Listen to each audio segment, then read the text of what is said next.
केरला के आदरणीय मुख्यमंत्री श्री पिनरई विजयन साहब,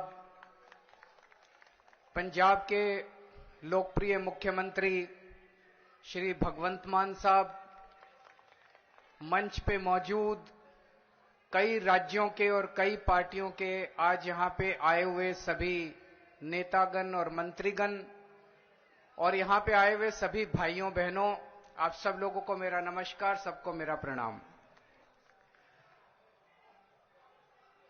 मुझे लगता है आज इस देश को ये दिन भी देखना था। ये जंतर मंतर वो जगह है जहां पे इस देश की प्रजा सरकारों के एक्सप्लॉयटेशन से तंग आके यहां पे धरने प्रदर्शन करने आती है। लेकिन आज यहां पे केरला के मुख्यमंत्री को अपना सारा कामकाज छोड़ के केरला से दिल्ली यहां पे धरना करने के लिए आना पड़ा केंद्र सरकार की ज्यादतियों के खिलाफ। मैं समझ रहा हूं ये भी इस देश को ये दिन भी देखना था। आज लगभग आधे राज्यों के अंदर विपक्ष की सरकारें हैं और आधे राज्यों के अंदर उन लोगों की सरकारें हैं। जो विपक्ष की सरकारें हैं आधे राज्यों के अंदर, तो लगभग 70 करोड़ लोगों को ये विपक्ष की सरकारें रिप्रेजेंट करती हैं। 70 करोड़ लोगों को, आधे देश को। और इस वक्त ऐसा लगता है कि केंद्र सरकार ने विपक्ष की सरकारों के खिलाफ युद्ध छेड़ा हुआ है।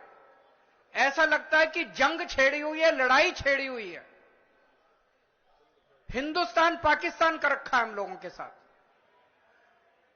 हम ये पूछना चाहते हैं कि क्या आप इन 70 करोड़ लोगों को अपना नहीं मानते? क्या आप केरला के लोगों को अपना नहीं मानते?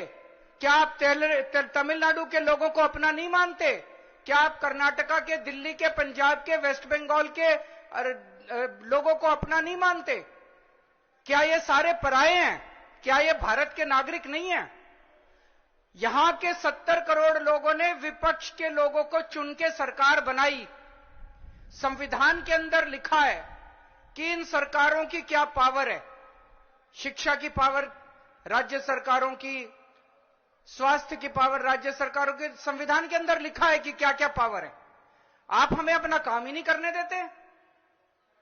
सारी विपक्ष की सरकारों को तरह तरह से प्रताड़ित करने के लिए आज केंद्र सरकार सारे हथकंडे अपना रही है। मोटे मोटे तौर पे देखें तो 3 तरह से केंद्र सरकार विपक्ष की सरकारों को तंग कर रही है। सबसे पहला, केंद्र सरकार जायज फंड, जो हक है राज्यों का, वो फंड नहीं दे रही है। दूसरा तरीका, गवर्नर्स के और लेफ्टिनेंट गवर्नर के जरिए रोज काम में टांग अड़ाती है, हर काम में टांग अड़ाती है। और तीसरा तरीका, एजेंसीज को छोड़ के जिसको मर्जी पकड़ के जेल में डाले जा रहे हैं, जिसको मर्जी पकड़ के जेल में डाले जा रहे हैं। सबसे पहले मैं पहले तरीके पे आता हूं। यहां पे पिनरई विजयन साहब बैठे हैं, पंजाब के मुख्यमंत्री बैठे हैं, मैं दिल्ली का मुख्यमंत्री और कई सारे राज्यों के मंत्रीगण आए हुए हैं। हम सारे रोज इस बात को झेल रहे हैं कि जो जायज फंड उस राज्य के बनते हैं वो फंड हमें नहीं दिए जा रहे। अगर केरला के लोगों को उनके हक के फंड नहीं दिए जाएंगे तो काम कैसे चलेगा? सरकार कैसे चलेगी? केरला की सरकार कैसे चलेगी? तमिलनाडु की सरकार कैसे चलेगी? और हम यहां भीख मांगने नहीं आए। विजयन साहब यहां पे अपने घर के लिए, अपने परिवार के लिए पैसे मांगने नहीं आए, अपने बच्चों के लिए, अपने बीवी बच्चों के लिए पैसे मांगने नहीं आए। वो केरला के लोगों के लिए पैसे मांगने आए हैं। आज पंजाब के मुख्यमंत्री यहां अपने 3 करोड़ लोगों के लिए फंड मांगने के लिए आए हैं। मैं दिल्ली का मुख्यमंत्री अपने दिल्ली के 2 करोड़ लोगों का हक मांगने के लिए आया हूं। संविधान में लिखा है कि कितना पैसा किस सरकार को मिलेगा। ये वाला टैक्स आएगा, मैं इनकम टैक्स में था, ये थोड़ा सा ज्यादा जानता हूं इसको। तो कितना फंड, कौन सी सरकार कितना फंड इस्तेमाल करेगी, कैसे इस्तेमाल करेगी, फाइनेंस कमीशन होगा, फाइनेंस कमीशन तय करेगा। ये पैसा केंद्र के पास जाएगा, ये पैसा राज्य सरकार। अरे जो हमारा हक है, हमारा नहीं, लोगों का हक है, केरला के लोगों का हक है, तमिलनाडु के लोगों का हक है, वेस्ट बंगाल के, पंजाब के, दिल्ली के लोगों का हक है, वो हक आप कैसे छीन सकते हैं लोगों का? आप उनका काम कैसे रोक सकते हैं? अगर आप हम हमारे लोगों के पैसे नहीं देंगे तो हम सड़कें कैसे बनाएंगे, बिजली कैसे देंगे, लोगों का विकास कैसे करेंगे? मैं भी एक दो बैनर देख रहा था, उसमें लिखा था कि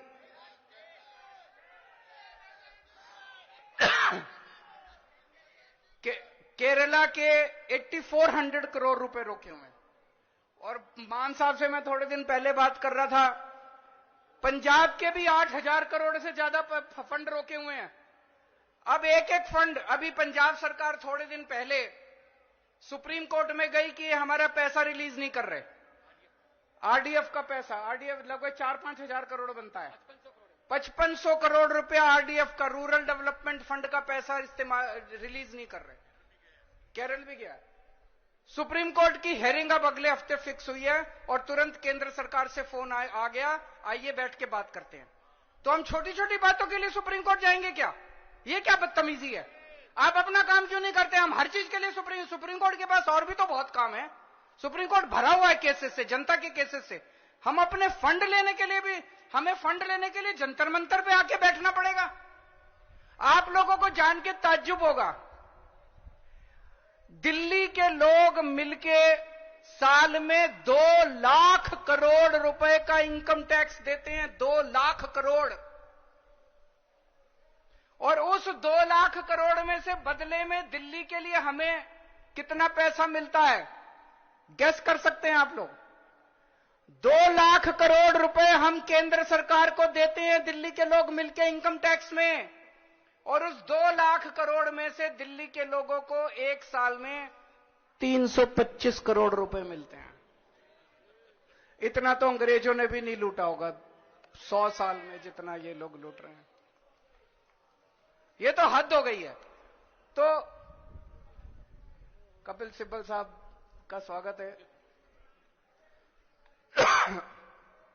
दूसरी चीज, गवर्नर्स और लेफ्टिनेंट गवर्नर्स के जरिए ये जिस तरह से सरकारों को तंग कर रहे हैं, संविधान के अंदर साफ साफ लिखा है कि ये हमारे सब्जेक्ट्स हैं। उन सब्जेक्ट्स के अंदर भी रोज गवर्नर हर राज्य के अंदर टांग अड़ा रहे हैं।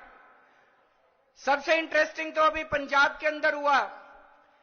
पिछले साल पंजाब सरकार ने बजट सेशन, अपनी असेंबली का बजट सेशन कॉल करने के लिए गवर्नर के पास फाइल भेजी।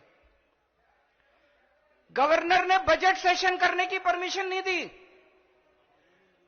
सोचिए, एक चुनी हुई सरकार, फुल स्टेट, उसका मुख्यमंत्री, उसकी कैबिनेट प्रस्ताव पारित करके कहती है कि हम फलानी तारीख से बजट सेशन बुलाएंगे और उसमें राज्य का अगले साल का बजट पास करेंगे।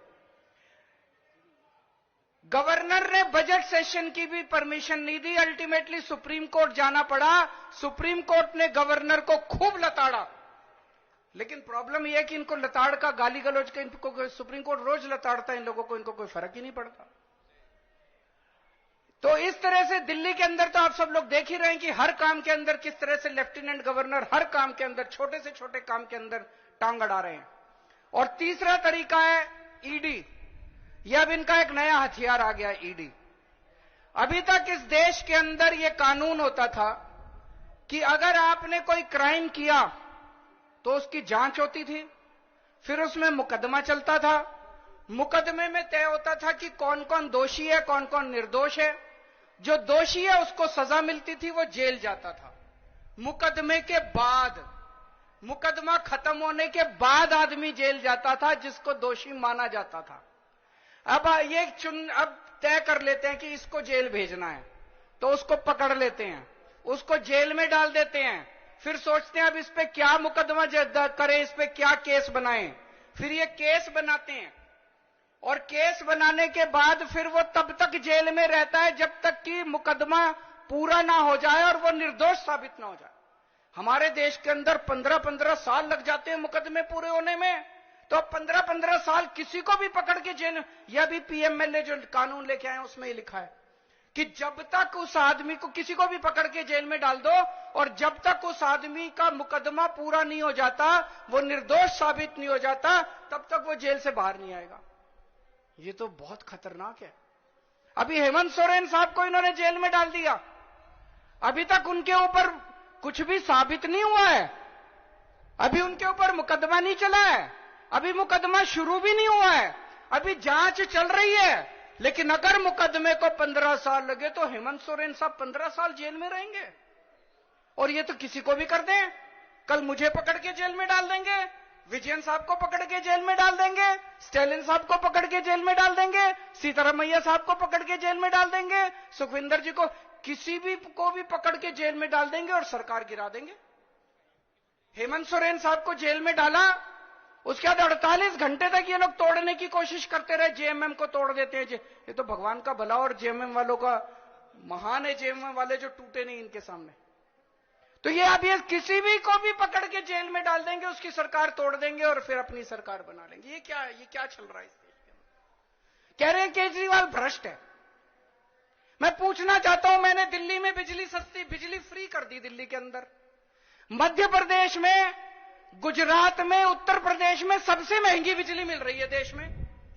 तो बिजली फ्री करने वाला चोर है कि बिजली महंगी करने वाला चोर है? दिल्ली में मैंने सबका इलाज मुफ्त कर दिया, चाहे गरीब हो चाहे अमीर हो, सरकारी अस्पताल में चले जाओ, सबका दवा दारू सब फ्री। मध्य प्रदेश में, गुजरात में, उत्तर प्रदेश में चले जाओ, इतना महंगा इलाज, सरकारी अस्पतालों का बेड़ा गर्क कर दिया इन लोगों को। मैं पूछ रहा हूं, लोगों का इलाज फ्री करने वाला चोर है कि लोगों का इलाज महंगा करने वाला चोर है? किसी को भी पकड़ के चोर चोर चोर चोर चिल्लाना चालू कर देते हैं लोग। तो दोस्तों, देश का बहुत बुरा हाल है। मैं विजयन साहब को बहुत बहुत बधाई देना चाहता हूं, उन्होंने आज ये अलख जगाई है, सबको इकट्ठा किया है। ये देश केवल हमारा नहीं है, ये देश 140 करोड़ लोगों का है। और आज मैं बीजेपी वालों को कहना भी चाहता हूं, समय का चक्र घूमता है, समय बड़ा बलवान है, अहंकार मत करो। भगवान ना करे कल समय का चक्र जब घूमेगा और तुम इधर होगे और हम उधर होंगे, कहीं ऐसा ना हो कि यही कानून तुमको खाने के लिए दौड़े उसके बाद। जय हिंद।